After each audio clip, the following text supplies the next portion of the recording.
Dr. Navas and Roshan Kynadi to the stage.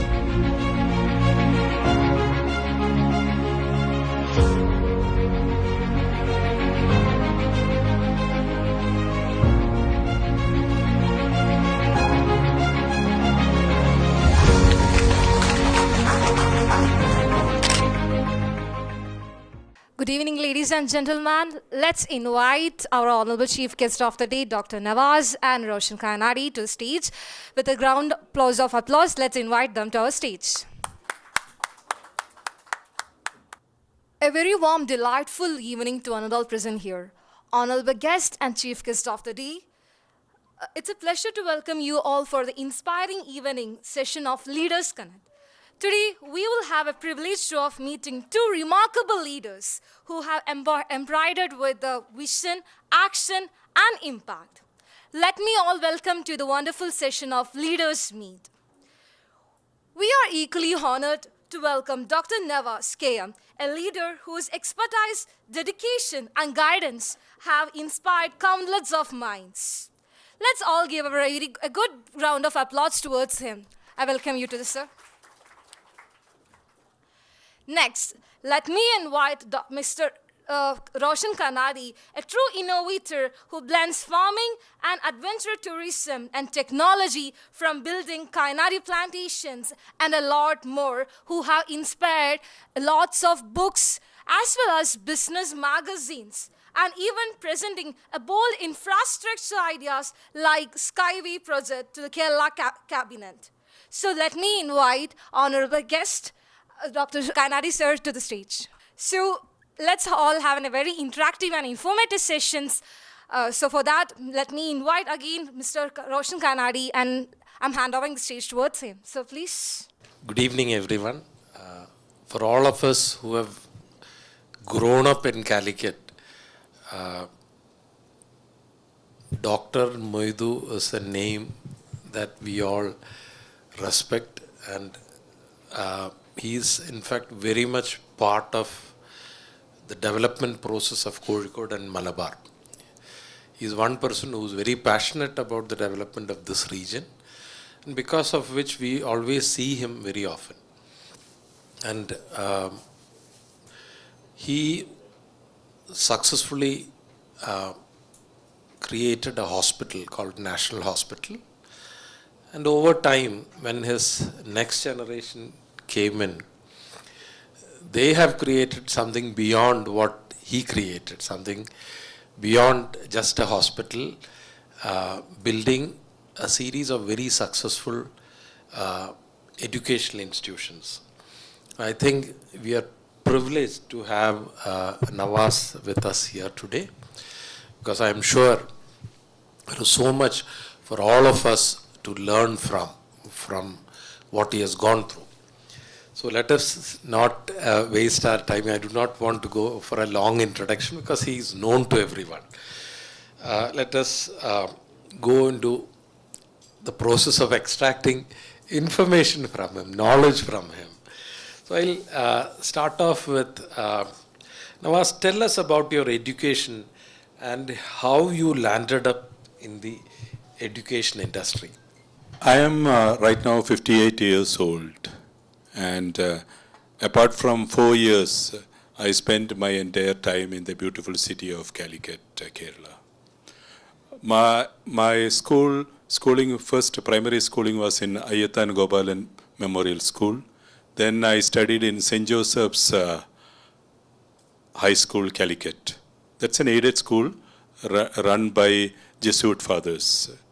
In fact, retrospectively seeing, most of the entrepreneurs from Calicut has passed out who has built a brand image for Calicut. Many of them were students of St. Joseph's Boys High School, including my dear friend Roshan.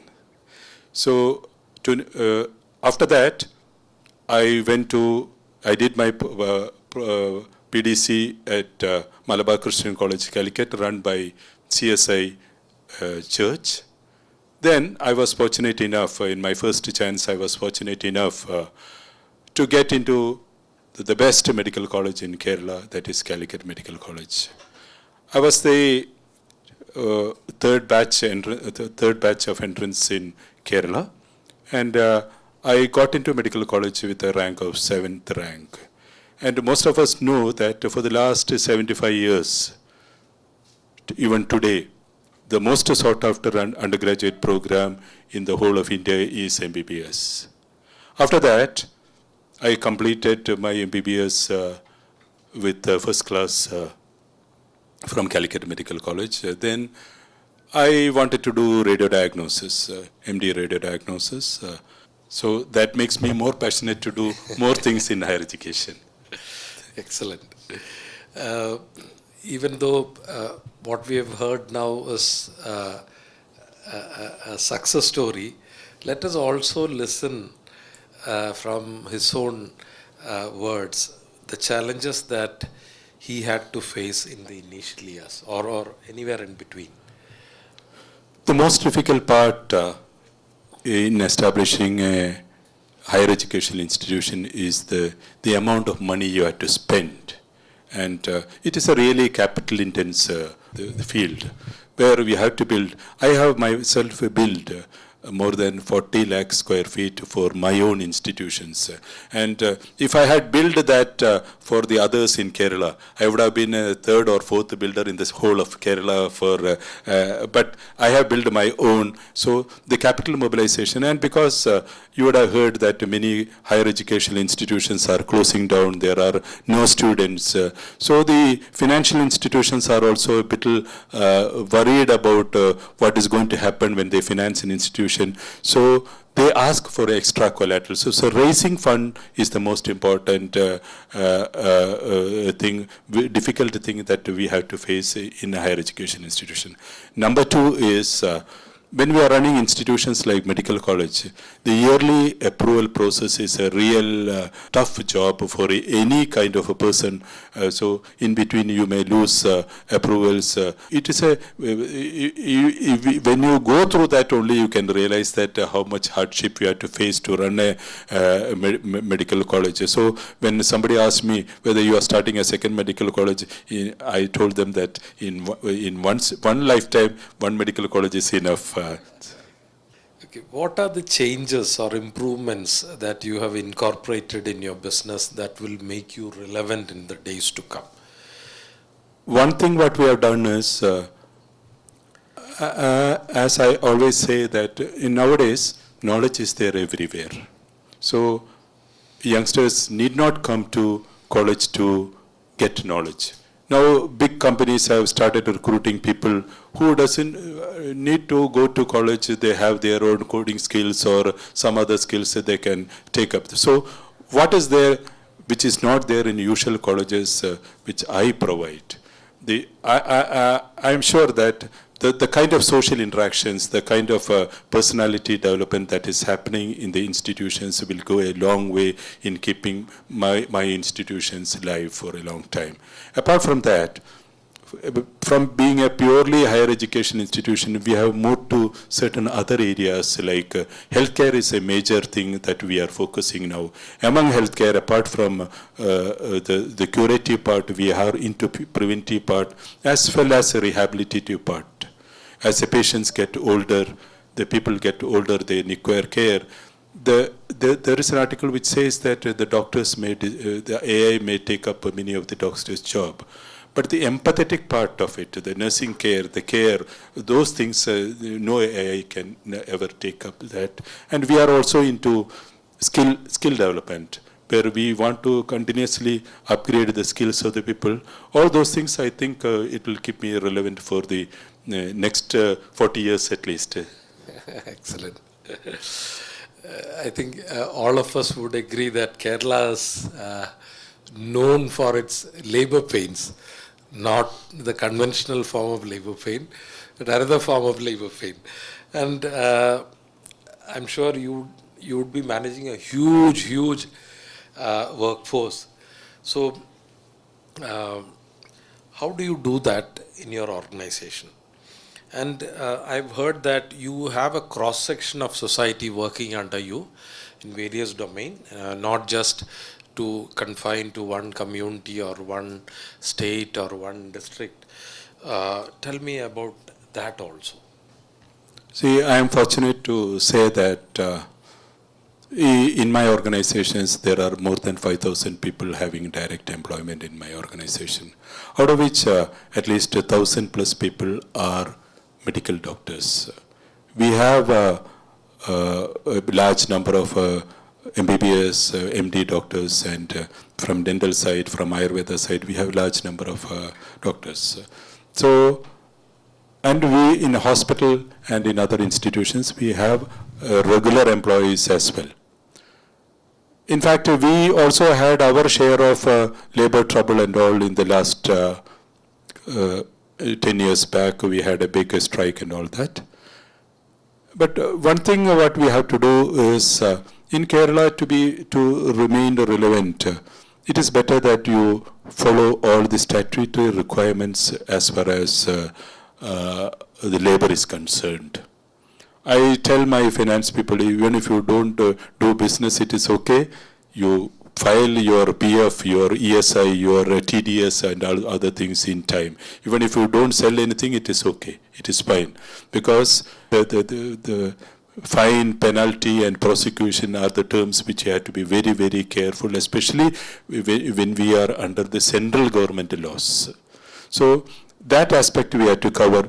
But of late, I can say that the militant trade unionism is not there much in Kerala now. Then another thing what we have to be careful, we have to take in our decision, in our mind is, we should not be giving too much attachment to our institutions in Kerala. My mindset is, at any point of time, I may have to face a crisis, I may have to close down, but that is okay for me. If you have that kind of mindset, you can run your institutions very well.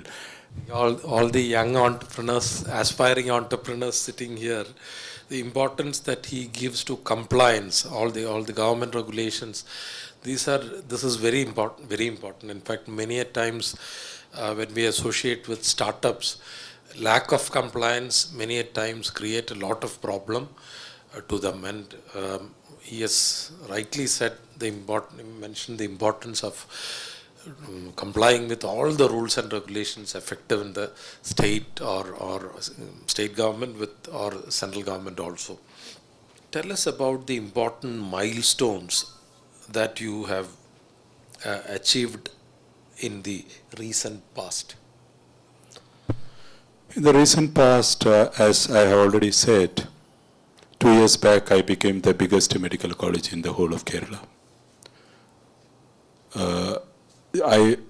Apart from the numbers, we got the only medical college in Kerala which is NAC accredited, including government and public. There are more than 20 plus medical colleges. We are the only medical colleges that NAC accredited. All our labs are NABL accredited. The hospitals are NABH accredited. The Kerala University for Health Sciences has given us a quality A+ accreditation. That is regarding medical college, and this year we are going for QS ranking as well. As far as our dental college is concerned, we are the first college in whole of India to get NAC A+ accreditation in the first round of accreditation process itself. So of late I've been focusing more and more on quality, and I've realized that when we focus on quality, the success is a real byproduct of that. And last 2 years I've become the biggest higher education group in the whole of Kerala.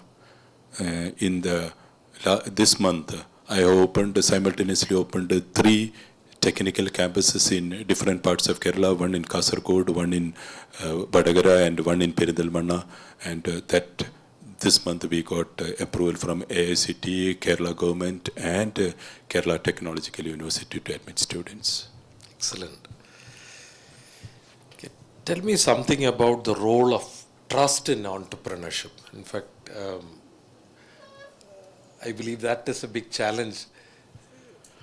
Yes, we are all fortunate to be in Calicut in Kerala, where the trust plays an important role in all our business activities. When we go to different parts of the country or abroad, we realize that how fortunate we are to be in this beautiful state, in the beautiful city. Because as we go further and further north in the different states, you cannot really, you feel that you cannot trust many of the people. So I've been telling you that we have constructed 40,000 square feet, 40 lakh square feet for our I have only one contractor for that who has built this building as well. So that contractor, I don't have any return agreement or rate negotiation and other things. So I just call him and say that we have to construct a building in 6 months' time, and that is almost done.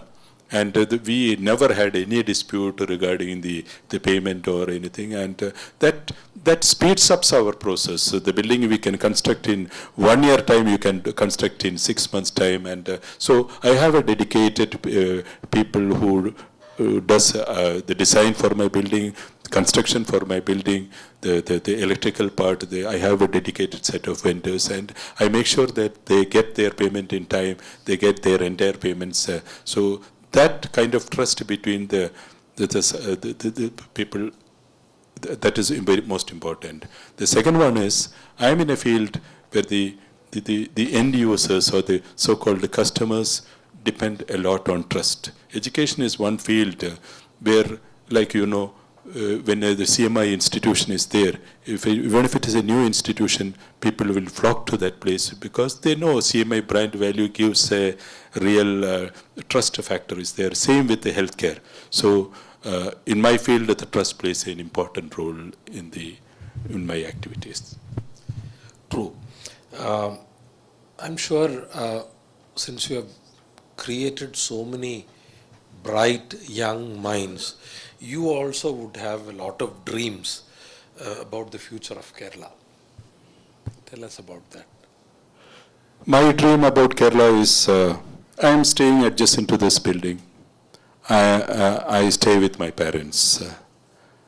My dad, as you rightly said, one of the senior most doctors of Malabar area, he is still taking part in most of the social activities that's happening in Calicut. I live with my children as well. But many of the youngsters from Kerala who is doing higher education are not that fortunate enough. To get a good quality education, they have to migrate. To get a good quality job, which maintains their the style of living, they have to migrate. Their parents are here, they are senior citizens. So there are a lot of disruption. There are no well-paying jobs, enough well-paying jobs in Kerala. But at the same time, Kerala is a well-endowed state with the natural beauties. The most important thing is the security and the safety what we feel, and the kind of the diversity what we have. So my vision for Kerala is Kerala in the next few years should develop into a society where the high-tech jobs are created more. Our children can live in Kerala along with their parents, enjoying their children, their parents take care of their children, and their children take care of their grandparents. That kind of environment should be there, and the kind of life what we get in the Western world, the material life should also be there in the state of Kerala. Excellent. In fact, see, we in TiE Kerala, we share a collective dream, which is to create an entrepreneur in every home in Kerala. Instead of becoming job seekers, it is high time many of us become entrepreneurs, job givers. In fact, that is the only way you can give job. And an entrepreneur is one person who actually contributes to the development of the entire society. He gives jobs, number one. Number two, he pays taxes. If you calculate all the taxes that Navas and this organization would be paying, that would be huge, huge. So that plays a very important role. Okay, we have a few minutes for questions. Anyone want to ask something to Navas? A bright mind.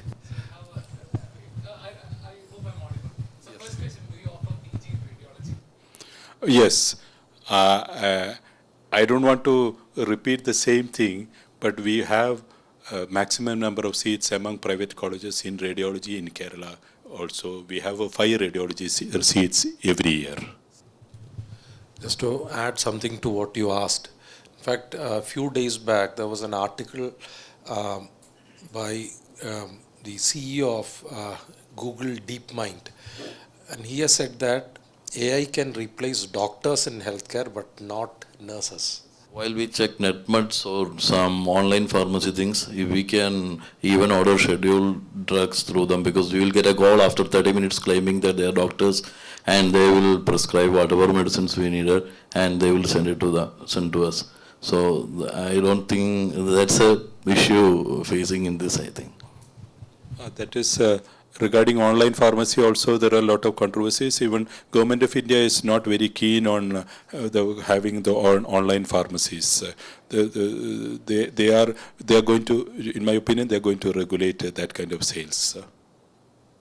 For follow-up will be good, I think. Follow-up. I mean, for first consultation, then second consultation can be done easily through telemedicine, or is that right? That is there, and that will bring down the cost as well. But it doesn't replace the one-to-one contact with the doctors. Maybe instead of meeting the doctors every week, you can meet the doctor after 3 weeks. In between that, telemedicine can do the follow-up. Thank you. Thank you. I was very thank you for the talk. It was very inspiring. I was curious whether you are also looking for JCI accreditation for your hospital, because you already have NABL and NABH. So JCI, I would love to have JCI accreditation, but the problem is it is a very, very expensive affair. To apply to a JCI accreditation, you have to spend millions, and to maintain that also it is a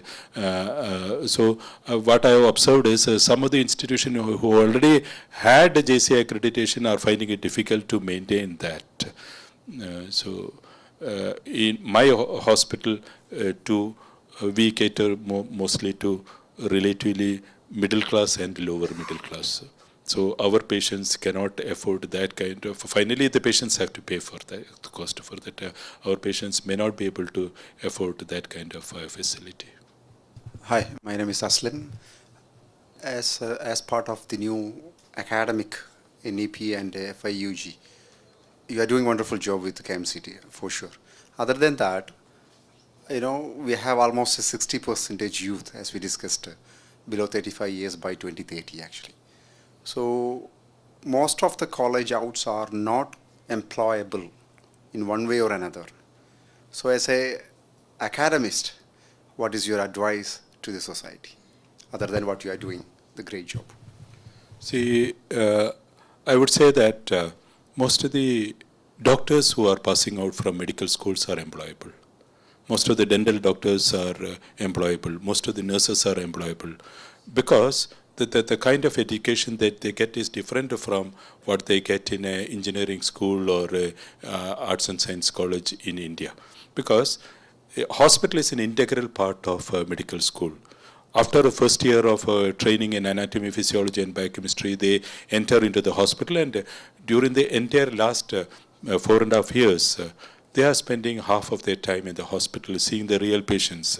So for engineering, that should have been their industries, or if it is mechanical engineering, that should have been the industry, or if it is IT, what the software development or other things or product development should be. That's not the way it is. But with new education policy and all, slowly we are gaining flexibility to do those things. There is something called a professor of practice. A person who is excellent in one field can become a professor in an education institution at least for 5 years without having PhD or teaching experience in that field. Those things will go a long way in developing this kind of job-ready graduates. Foreign investment ഇപ്പോൾ ഒത്തിരി health കെയറിൽ വന്നുകൊണ്ടിരിക്കുന്നുണ്ട്. അപ്പോൾ നിങ്ങളുടെ അഭിപ്രായം എന്താ എനിക്കറിയില്ല. ഞാൻ just ഒന്ന് ഇപ്പോൾ കാലിക്കറ്റിലൊരു സമയത്ത് നമ്മളോട് വരുന്ന സമയത്ത് നിങ്ങളെല്ലാവരും ശ്രദ്ധിച്ചിട്ടുണ്ടാവില്ല, ഒത്തിരി ഹോർഡിങ്സ് ഉണ്ടായിരുന്നു.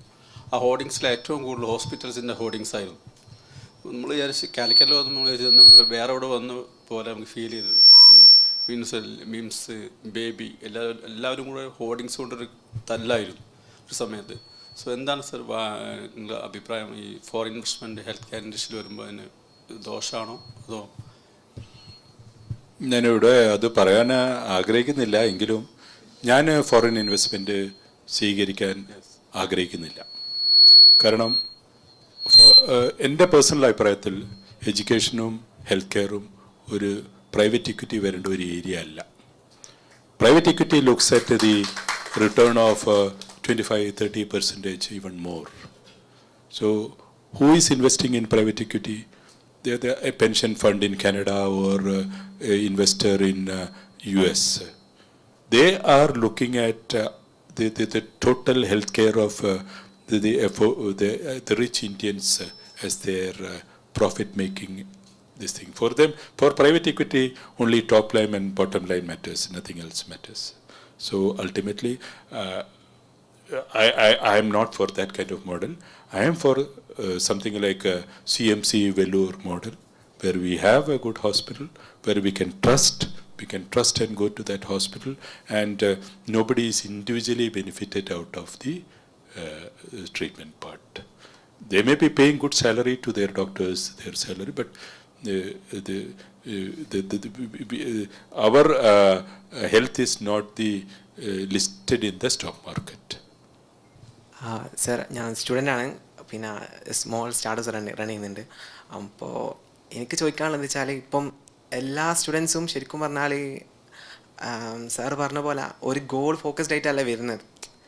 പക്ഷേ ഒരു about 60-80% of the class really are not really into what the course is providing.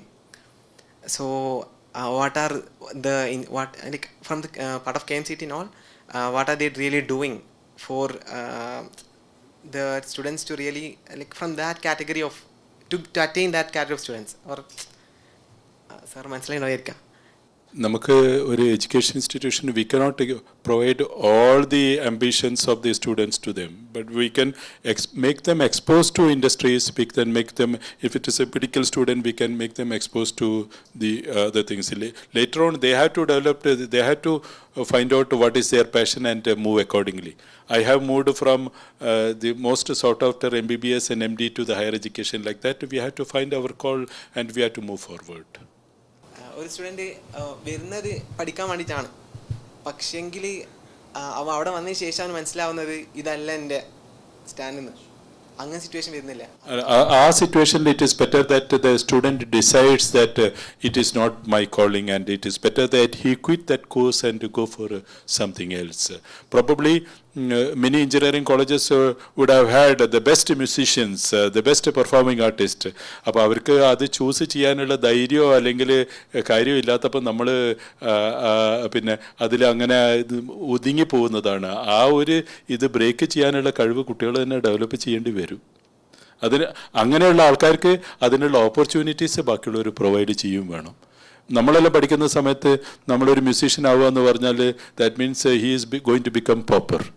But now even any field you choose, if you are excel in that field, you can make your very good life. Whether you are a chef, whether you are a musician, you are a performance artist, whether you are a cameraman, whether a director, you can do well. In my case, any radiologist of my this thing will sit in an air-conditioned room, and all my classmates earn a minimum of 10 lakh rupees every month. And quitting that to jump into this turbulent this thing, it was a risk I have taken. So at least a calculated risk you have to take. Yeah, just to add into that one, actually, we started a SEEP Academy. Actually, one of the idea is actually to analyze individual trait 360-degree level with a couple of intelligences, standardized from MI, MN, and EI, actually. So that can help you, or the students can help them, okay, where is their passion and the other areas, which is not a career guidance, but which will help you to understand where you are actually. So those kind of tools are available now. So we need to educate our students as well as the others. And the gentleman has rightly said, we need to pivot once you got into that one.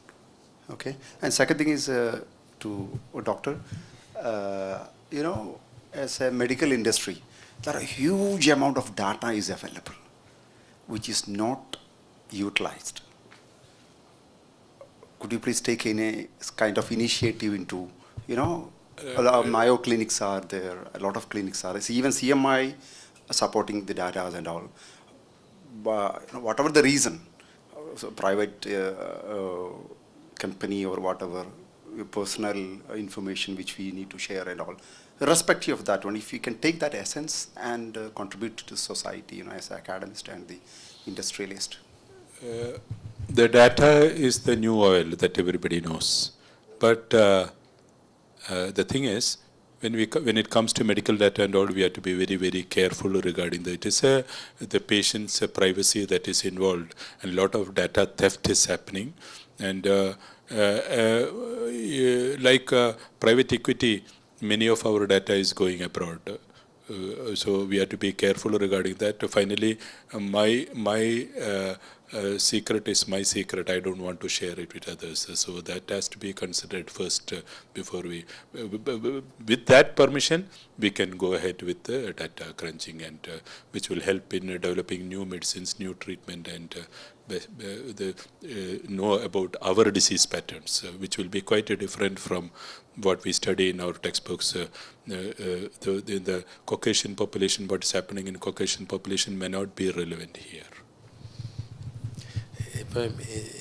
ഞങ്ങൾക്കൊക്കെ കുറേ relatives നാട്ടിലുണ്ട്, കോട്ടയം, എറണാകുളം ഭാഗത്തൊക്കെ. ഇപ്പോൾ Kozhikode has become food destination. ഇവരൊക്കെ മറ്റേ വന്ദേ ഭാരതിൽ വരും, ഇവിടെ വന്ന് ഒരു ദിവസമൊക്കെ നിന്ന് എല്ലാ ഭക്ഷണവും കൂടെ കഴിച്ചിട്ട് തിരിച്ചു. അപ്പോൾ ഞാൻ തമാശയായിട്ട് ഇവരുടെ അടുത്തൊക്കെ പറയും, ഞങ്ങൾക്ക് we have 3 cottage industries here: biryani, parota and hospitals.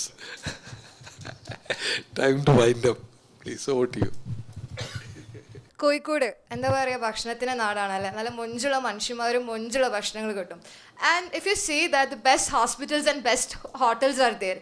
So what will be your advice for the young professionals for this, in this matter? Because the most of the young food startups are starting from here as well as to the medical industries. So what would be your add-on advice for this?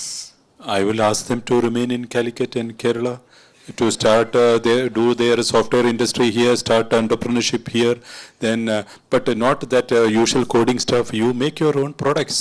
You beat the biggest the industry in the whole of the world. You become the Silicon Valley of the landscape of Silicon Valley is similar to the landscape of Kerala. So would you invest? Investment shouldn't be a problem. You should not be looking at investment. You should try to, the idea should bring in the investment. No? So that's all for the day. So it's my privilege to deliver for the vote of thanks. And Dr. Navas, your words and the questions, the way how you answered it, were more like a lecture to us. It was a real experience. Like, you took us to the world of capital mobilization, a thought-provoking moment. And not as a dry financial terms, but as a living process, one that connects the resources, people, and vision to create impact.